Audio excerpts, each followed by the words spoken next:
Hey everybody, it's Tuesday, March 24th. So happy to see you this morning. I missed you yesterday. No video post yesterday, but I have a little read aloud that I want to share with you. Gives you a little information about caves. You will be hearing an interactive read aloud from one of your grown-ups on Thursday about caves. So this is going to give you a little preview and maybe answer some of the questions that you might have when you're going through the information they're sharing with you. So here it is. This is a National Geographic Explorer on your own exploring caves. All right, check it out with me.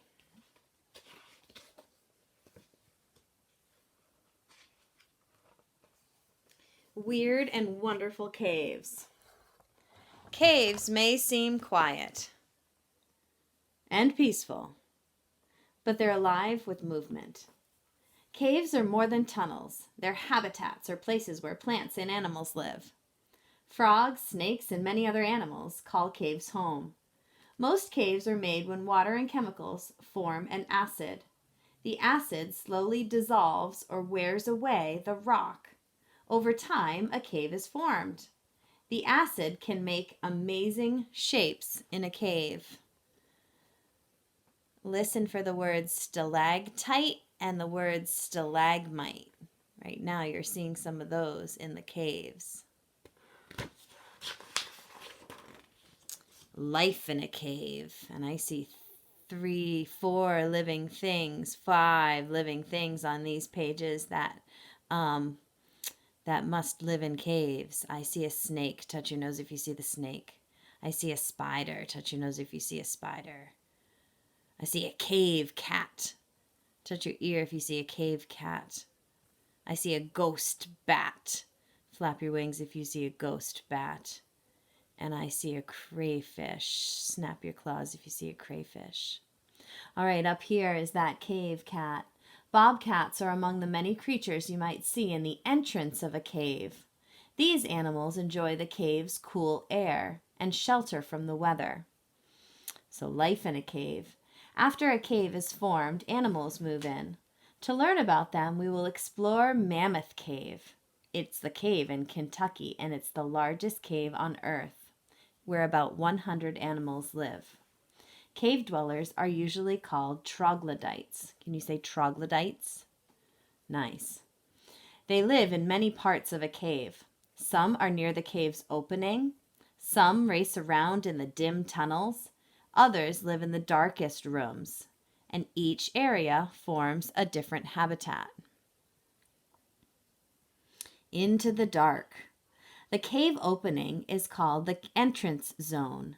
Lots of animals spend their time there on hot days because they like the cave's cool air.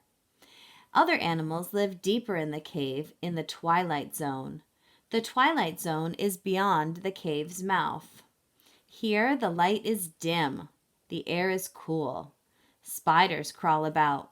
Crayfish swim in ponds, and snails live on the floor and the walls.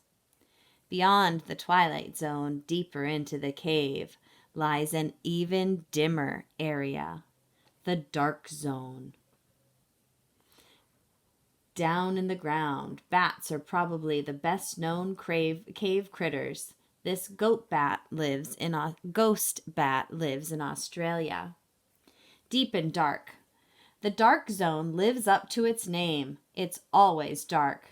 The air is stale. That means there's no movement. The air doesn't move around at all, and we don't get any fresh air. So it just kind of sits there. Most animals could not live here, but some could not live anywhere else. Many animals in the dark zone that live there are white, and most of them are eyeless. They don't have any eyes. Think about why animals that living in the darkest part of a cave might be white, and think about why they might not need their eyes. Go ahead and share with somebody next to you why they might not need their eyes. Dirty water. Deep under the ground, caves seem far away. But on the surface, what we do can affect them. Dirty water can seep into a cave. The water can destroy the cave's beautiful rocks and kill many of the troglodytes that live there. It takes millions of years to form a cave, and it takes a long time for animals to move in and make it their home. It takes much less time to destroy a cave habitat, make a connection to the Amazon rainforest. How might a cave affect life on the surface above it? Ooh, here's the creepy crayfish I want to share with you. Like many cave dwellers, this ghostly white crayfish has no eyes. So here we go exploring a cave. Water containing acid is very powerful. It can wear away limestone rock. It can make long tunnels and huge rooms in limestone. The diagram shows some of the features that water containing acid can create. So here's our here's where the water is dripping into the cave.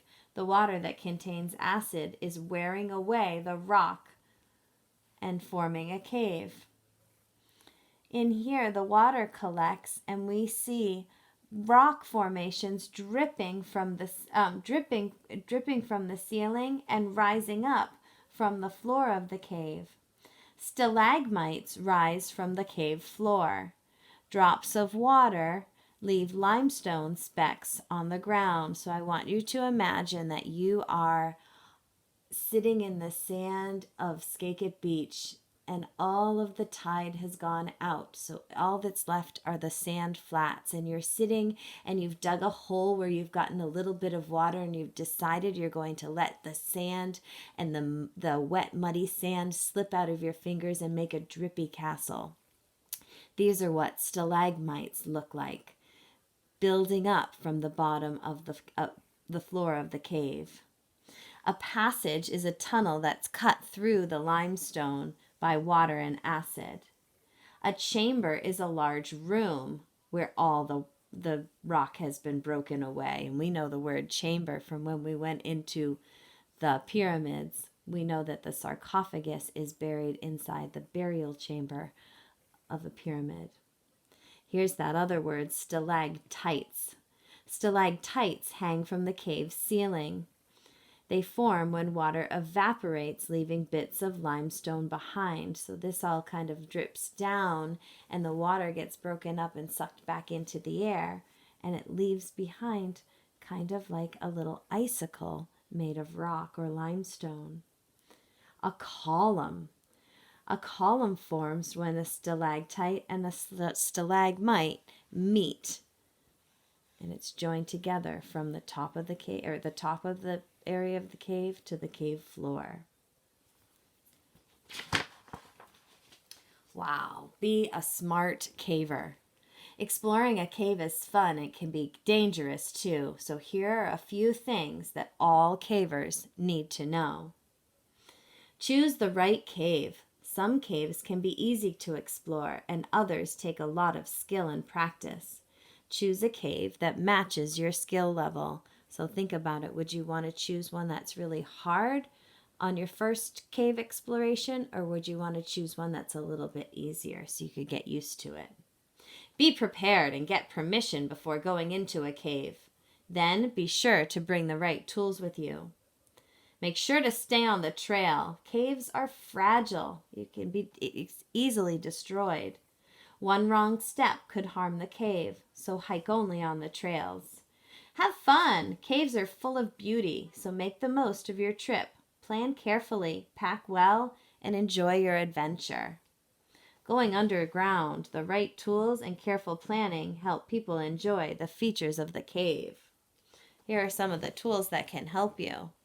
Caving tools. Serious cavers use these tools of the trade to explore a cave. There's the compass, the top one. We know about a compass. Compass help us figure out what direction we're going and help us find our way through twisting passages. Boots. Cavers need sturdy boots that won't slip on a wet cave floor. Helmets help cavers protect their heads. A carabiner, or this little fastener, is a metal loop, a special metal loop that cavers use for safety. It hooks easily to ropes. Ropes are important to cavers to help them climb steep walls, and they can attach themselves to other parts of the cave and other cavers as well. All right, one last thing I want to show you about this cool cave. Lechuguilla Cave in New Mexico. Caves can be fun places to explore, but some caves are very fragile. Only scientists can go inside. That is true for the Lechuguilla Cave. It's a different kind of cave. This one's in New Mexico, and it's the deepest cave in the country. It's also the third longest cave. That's not all that makes this one special. Most caves form from water containing acid running down through rock. Well, this one is different. It was carved out from below. Water mixed with chemicals to form an acid bubbled up to form these rocks and the cave inside. Hidden creatures. People first found this cave in 1986. Mrs. Murray was 10 years old then. They had to dig an opening. Until then, the tiny animals inside had been closed off from the world. Scientists think the animals may have been around for millions of years, just hidden inside. They might give us clues about the Earth's first living things. Lechuguilla has many hidden treasures. They're changing how we think about life on Earth. Wow, this says Rare Beauty. Crystal Cave features the cover of a passage deep inside Lechuguilla Cave. So that's what it looks like in the opening. Very, very cool. All right, my friends, so here is your challenge. This challenge, today's challenge, or the next couple of days challenge, until you get another video from me. This challenge is a science challenge. Be on the lookout for animal tracks when you take walks with your family or when you're playing outside. I want you to record one of the tracks that you find one, give me one reason why you think it's that animal. And I want you to record that in your nature journal that you got inside your packet. If you weren't able to pick up a packet, then you can go ahead and just draw it on a piece of paper and snap a picture. Remember, you're looking for animal tracks. That's one of the STEM challenges that's in your packet as well. So this can be for a double. All right, my friends, until next time, I love you. Stay healthy, wash your hands, snuggle your family, and I will see you soon.